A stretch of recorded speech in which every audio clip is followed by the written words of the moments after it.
So the Boston Red Sox, as you may know, traded for Chris Sale, and some might consider them a super team now, me being one of those individuals, but some don't. But that's besides the point. This team is pretty stacked now that they have a Chris Sale to go along with a team that was just number one rated offense last year, and now they have a true number one starter. Since David Price has pretty much passed his prime as a number one starter, he could still be a very valuable number two guy. But today we're gonna look and see if the Red Sox are destined for a World Series this year.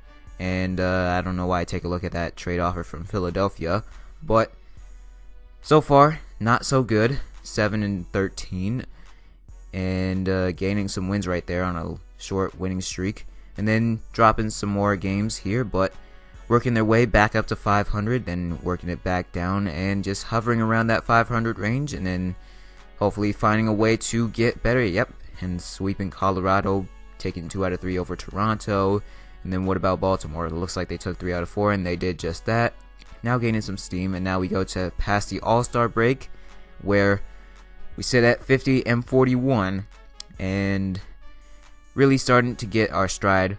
Had a 4-game losing streak. That's not good. But now we look towards, and we're starting. It's the month of August, and we could ride this into the postseason. That's usually what happens if you ride your postseason success or your end of season success into the postseason. It translates to postseason success, and then winning some series here and there. 77 wins on the year, 77-60, while our minor league affiliates end up making the playoffs and getting eliminated.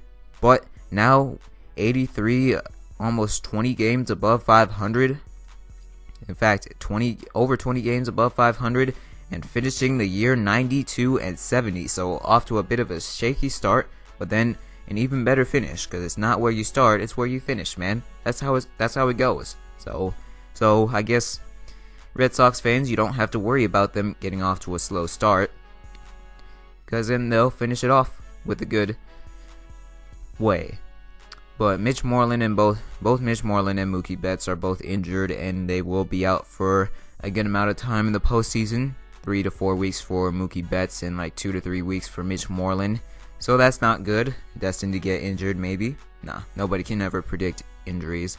But when it comes to pitching, Chris Sale, obviously the best pitcher in the staff.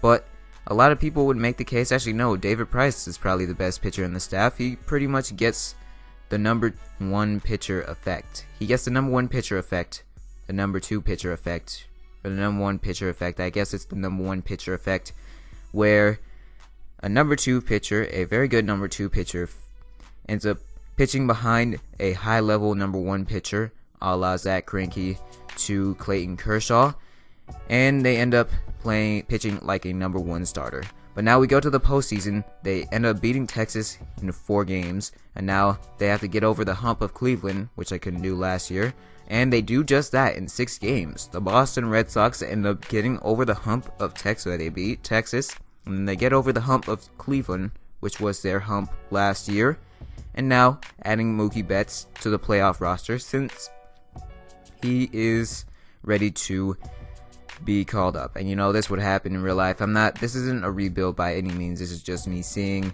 how the Red Sox will shape up in this upcoming season with their current roster. And these are all updated rosters up to this past Sunday.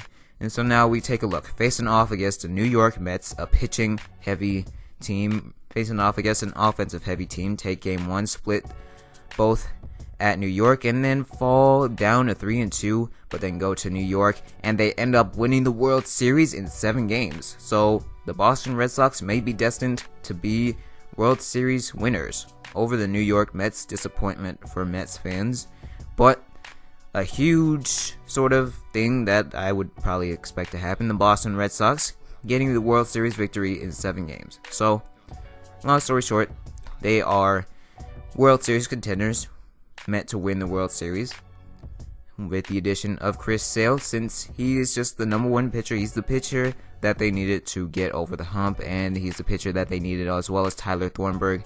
Those 2 additions are what the Red Sox needed to become World Series contenders and World Series winners with their young offense, and they are fantastic pitching now. And so the Red Sox are meant to be World Series winners in this upcoming season, and I'll just leave you guys with the rosters and the stats.